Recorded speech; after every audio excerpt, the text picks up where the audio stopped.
Velho Testamento, lição número 83.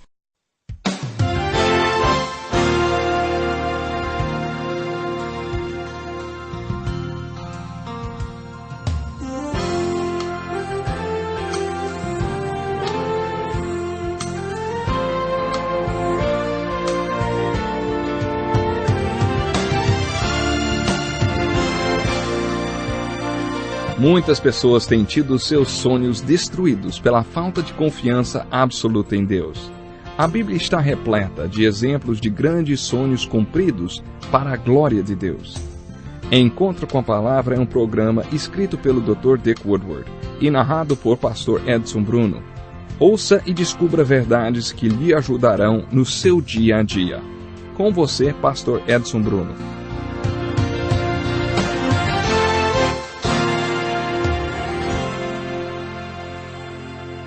Bem-vindo a mais um Encontro com a Palavra. Esse é o curso mais importante do mundo, porque nele estudamos o livro mais importante do mundo, a Santa Palavra de Deus. Começamos a estudar a Bíblia pelo livro de Gênesis. Estamos estudando todos os livros da Bíblia, um de cada vez, e agora estamos analisando os livros proféticos do Velho Testamento. O profeta que veremos hoje tem um estilo de literatura muito interessante. Ele proclama a mensagem de Deus como ela está em seu coração. Ouça como começa a profecia de Abacuque. Até quando, Senhor, clamarei por socorro sem que tu ouças?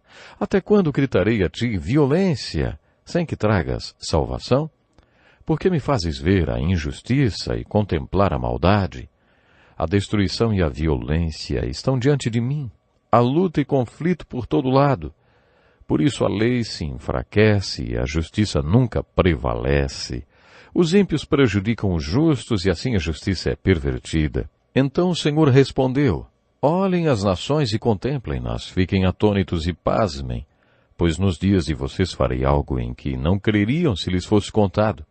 Estou trazendo os babilônios, nação cruel e impetuosa, que marcha por toda a extensão da terra, para apoderar-se de moradias que não lhe pertencem. É uma nação apavorante e temível, que cria a sua própria justiça e promove a sua própria honra.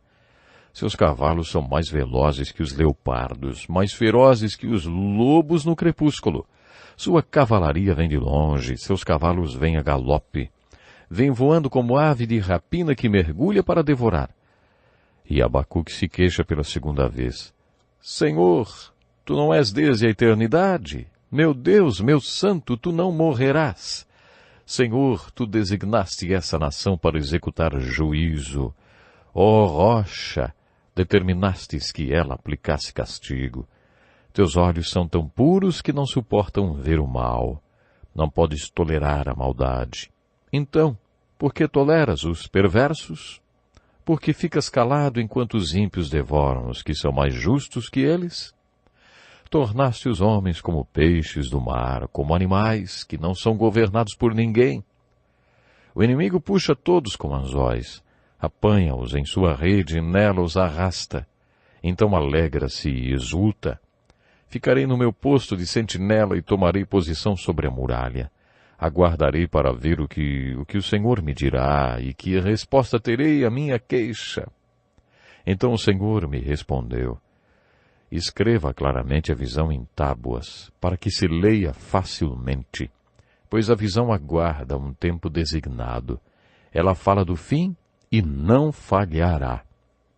Ainda que demore, espere-a, porque ela certamente virá, e não se atrasará.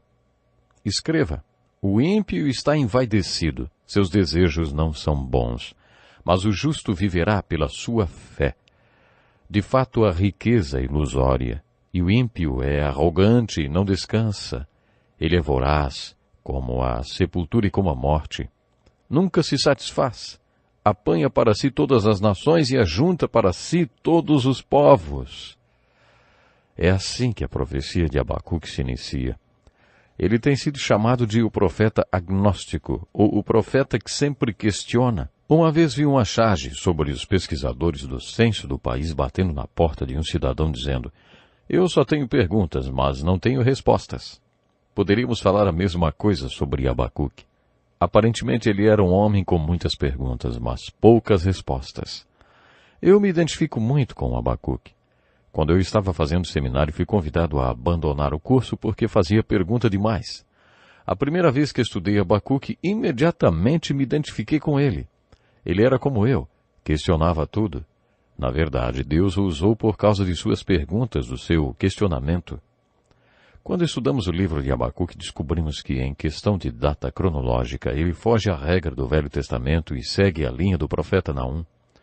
Abacuque viveu na época imediata à queda de Nínive. A Síria não era mais uma potência mundial e os babilônios eram a grande potência da época. Abacuque sabia que assim que terminassem com a cidade de Nínive, eles viriam conquistar Jerusalém. Outros profetas já tinham dito, vocês não precisam mais se preocupar com a Assíria. Isso não era o que os profetas tinham dito ao povo de Judá sobre a Babilônia. Todos esses profetas, inclusive Isaías e Jeremias, tinham dito, vocês serão conquistados pelos babilônios e serão levados cativos, e daqui a 70 anos voltarão do cativeiro. Portanto, o povo de Deus já conhecia a sua vontade e a sua palavra, e sabia que os babilônios estavam chegando. Abacuque sabia que assim que os babilônios e os medos tivessem conquistado Nínive, iriam para Jerusalém. Abacuque foi contemporâneo de Jeremias e viveu na época em que Jeoaquim era o rei de Jerusalém. Jeoaquim foi o rei que assistiu à primeira rendição de Jerusalém. Isso quer dizer que Abacuque também viveu e ministrou durante o reavivamento ocorrido no reinado do rei Josias e também foi contemporâneo de Daniel. Abacuque vivia em Jerusalém quando seus habitantes ficaram sabendo que a Babilônia viria conquistar a cidade. Era esse o cenário político no qual Abacuque viveu e pregou. Nesse mesmo período, Jeremias também pregou a vinda dos babilônios como um julgamento de Deus. Mas sua pregação era impopular e o povo o odiava. Na verdade, o povo queria matar Jeremias, porque ele pregava que Jerusalém seria destruída pelos babilônios. Abacuque sabia que se ele pregasse a mensagem que Deus queria que fosse anunciada, ele também seria perseguido. Talvez ele achasse que a perseguição contra ele seria pior, em razão dele não ser um profeta. Abacuque era dirigente do coral. Ele era um levita maestro. Em 2 Crônicas, capítulo 23, lemos que Davi dividiu o sacerdócio em duas partes. Quando ele fez isso, 4.000 levitas foram separados para se dedicarem exclusivamente aos instrumentos musicais que Davi tinha feito para louvar o Senhor. Alguns dos salmos foram escritos por esses levitas, que eram cantores e músicos de tempo integral. Eles também eram compositores de música sacra. Abacuque era um desses levitas, ministros profissionais da música sacra. Coloque-se no lugar de Abacuque. Deus lhe deu uma mensagem, e Jeremias, provavelmente, estava preso na masmorra, sem poder pregar. Talvez Abacuque tenha pensado, se eu pregar essa mensagem, eles provavelmente me colocarão acorrentado ao lado de Jeremias. Assim, Abacuque, o artista, músico, uma pessoa criativa, aparece com a mensagem de Deus na forma de uma incrível obra literária, de rara beleza. Poderíamos até dizer que o livro de Abacuque é o roteiro original de um programa de entrevistas. É como se Abacuque estivesse entrevistando Deus. Abacuque pregou para o povo de Deus que estava medroso e aterrorizado. Ao mesmo tempo que os vigias das torres estavam atentos aos sons e sinais do exército babilônico, Abacuque pregou, eu sei que o coração de vocês está cheio de dúvidas. Eu também tenho muitas perguntas no meu coração, às quais gostaria que Deus me respondesse. Senhor Deus, por que o Senhor não faz nada quando sabe que a tragédia está se aproximando? Por que o Senhor está usando esse povo ímpio para nos punir? Por quê? Por quê? Por quê? Na verdade, eu não acho que Abacuque fosse um profeta agnóstico, que tivesse tantas dúvidas assim. Acho que ele sabia as respostas. Um famoso pregador uma vez disse, os pregadores sempre coçam onde não está coçando e respondem perguntas que ninguém perguntou. Sabe, eu acho que esse era o caso de Abacuque. A essência da mensagem de Abacuque são as perguntas que o povo tinha no coração. E as respostas que ele deu a essas perguntas, numa forma literária muito rica, eram respostas às perguntas do povo. Conheço um pastor que em 1959 foi convidado para um programa de entrevistas na TV. A entrevista foi um sucesso e ele foi convidado a voltar toda semana. Acabou fazendo isso por 10 anos. Um dia a apresentadora do programa ficou doente e não pôde ir. O pregador achou que conduziria aquela sessão do programa sozinho e que aquela seria a sua chance de pregar com liberdade. Ele achou que seria uma oportunidade incrível. Acabou que ele teve que fazer o programa com o Homem do Tempo. No dia seguinte ele perguntou para o Homem do Tempo, que também era o diretor do programa, por que quando uma coisa daquelas acontecia, eles não deixavam a outra pessoa apresentar o programa sozinha. Ele respondeu que se fosse apenas uma pessoa falando, os telespectadores mudariam de canal. Num programa de entrevista tem sempre que haver mais de uma pessoa. Tem que ser um diálogo, para que haja uma dinâmica com as 3 câmeras do estúdio. Há tanto tempo Abacuque já sabia que as pessoas não gostam de ouvir alguém falar sozinho, não? Acho que ele foi o primeiro a usar essa forma de apresentação tão conhecida nos dias de hoje e que ensinam por aí nas faculdades de jornalismo ou comunicação. Abacuque já sabia disso. O estilo de entrevista. Ele conhecia isso. Ele foi muito esperto. Graças a isso, ao seu roteiro criativo, ele não foi apedrejado e nem jogado numa masmorra. Essa foi a pregação de Abacuque. Ei, vocês que estão nas torres de vigia atentos aos babilônios, prestem atenção no que eu vou fazer. Vou construir uma torre de vigia e vou vigiar Deus. Vou fazer-lhe um monte de perguntas. Ele é Deus. Ele tem todas as respostas. Vou derramar meu coração para ele e falar de todas as minhas dúvidas. Então vou sentar na minha torre e vou esperar pela resposta de Deus. Vou ficar lá até que ele me responda. Abacuque foi muito esperto. Depois de um tempo ele disse, Deus me respondeu e vou contar para você o que ele falou. As perguntas de Abacuque para Deus eram as mesmas que o povo tinha no seu coração. Todo o povo de Judá tinha as mesmas dúvidas. Depois Abacuque anunciou que Deus tinha lhe respondido e o que ele iria dizer tinham sido as respostas para todas as perguntas. Eram as mesmas perguntas que o povo de Judá estava se fazendo e todos queriam ouvir a resposta. Todos. De todas as respostas de Deus, a que mais ajudou Abacuque foi a que está expressa no versículo 4 do capítulo 2 da sua profecia, que diz assim, o justo viverá pela sua fé. Essa foi a resposta de Deus às perguntas de Abacuque. Deus também usou esse versículo para desencadear a reforma protestante do século XVI. Esse é um dos versículos mais importantes do livro de Abacuque, citados em outros livros da Bíblia, como em Romanos, capítulo 1, verso 17, Hebreus, capítulo 10, 38 e Gálatas, capítulo 3, verso 11. Certa manhã, Martinho Lutero estava tendo seu momento devocional lendo a Bíblia em latim. Naquele tempo ele estava enfrentando muitos problemas de natureza teológica e espiritual também. Lutero leu Romanos capítulo 1, verso 17, que é uma citação de Abacuque. O justo viverá pela fé. Deus tocou no coração dele com esse versículo que acabou originando a reforma, a grande reforma teológica.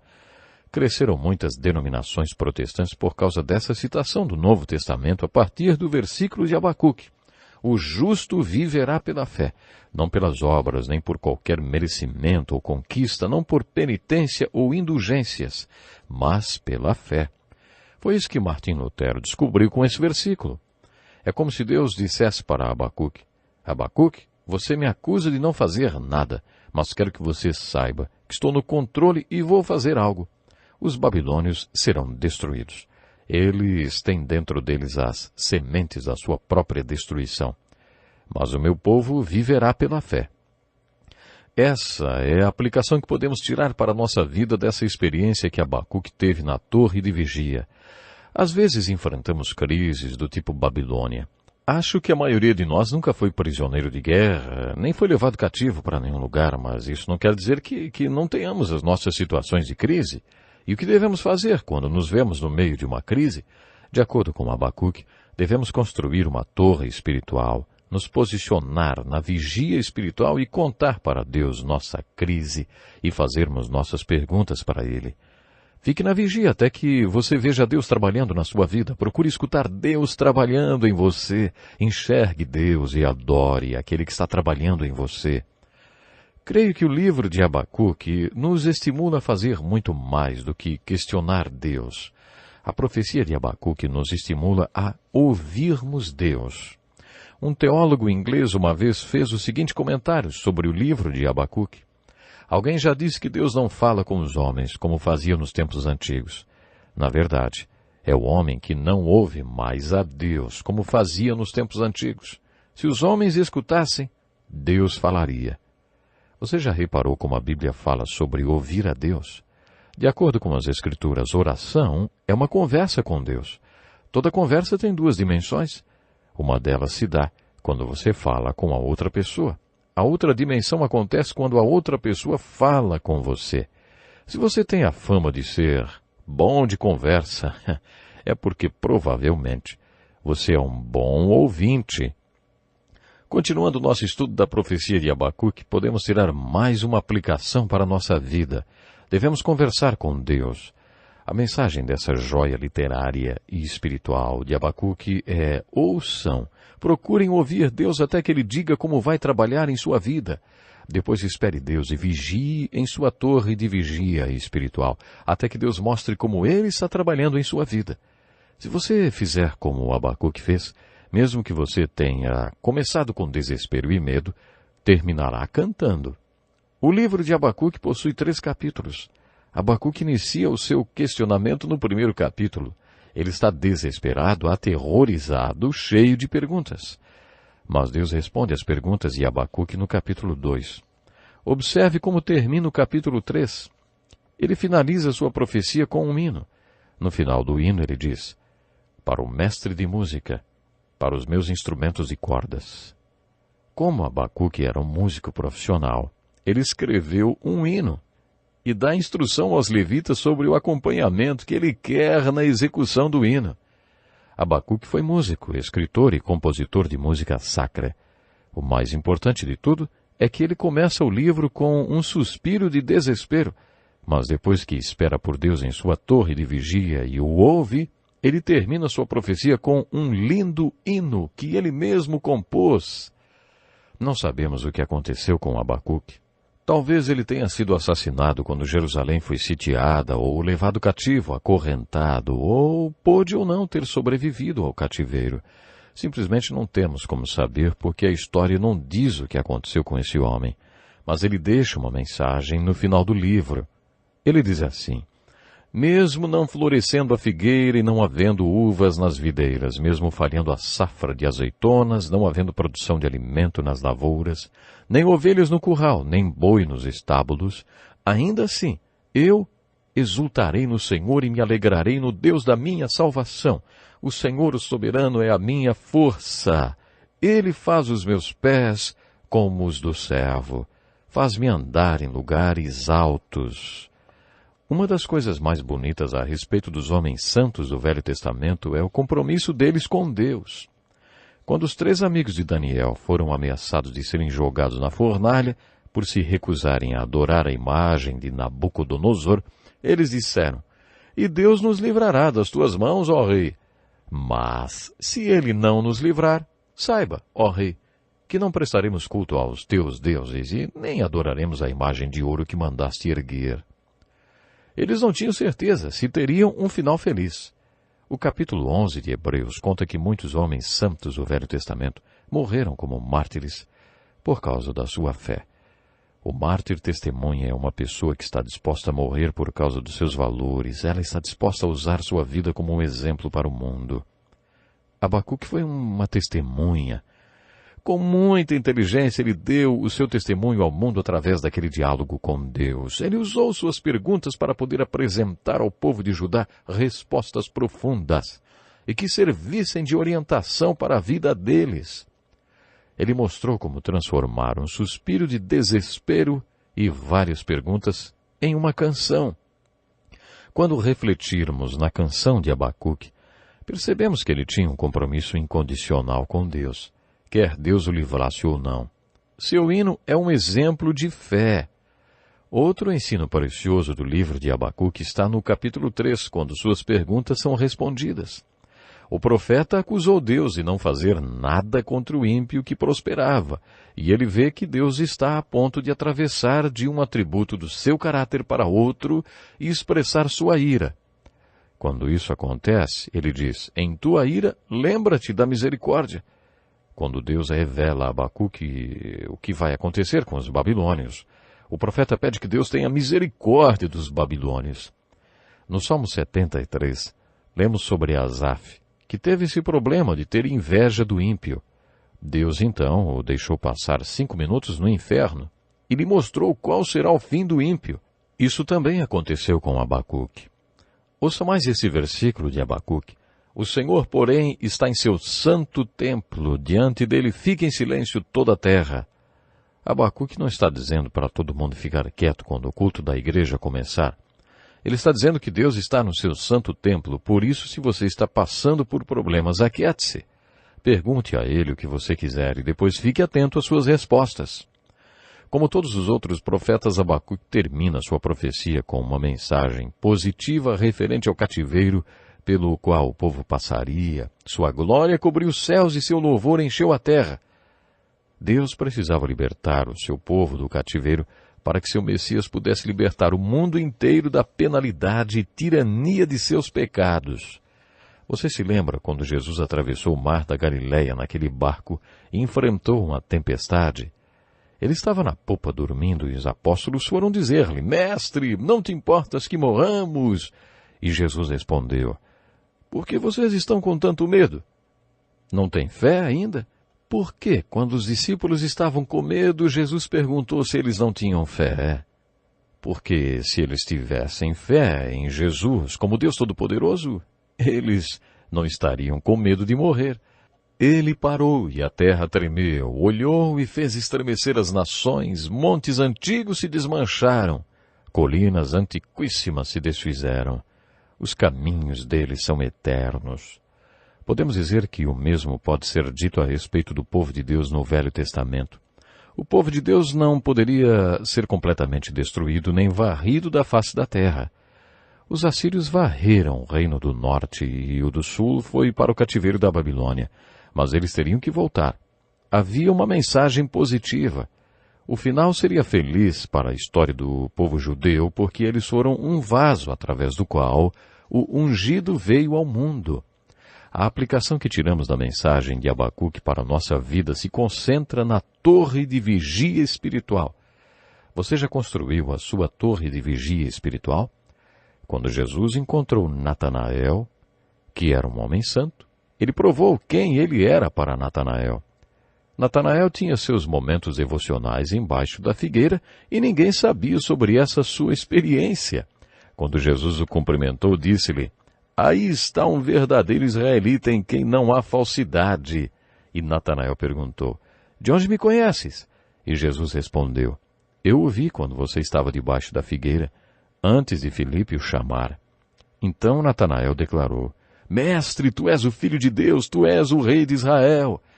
Natanael conversava com Deus embaixo da figueira. Aquela era a sua torre de vigia. Você tem uma figueira onde se encontra com Deus? Você tem um lugar e uma hora determinados para falar com Deus e o ouvir também? Se você não tem, providencie um, porque a aplicação do livro de Abacuque é essa. Construa sua torre de vigia até que você veja Deus trabalhando em sua vida. Procure ouvir a voz de Deus até que você o ouça trabalhando em sua vida. Olhe e adore a Deus que está trabalhando em sua vida. Ouça e adore o Deus que está trabalhando em sua vida. Pena, temos que ficar por aqui hoje, mas eu lhe espero para o próximo encontro. Que lição importantíssima. Obrigado, pastor Edson Bruno. Prezado ouvinte, coloque em prática o que você ouviu aqui.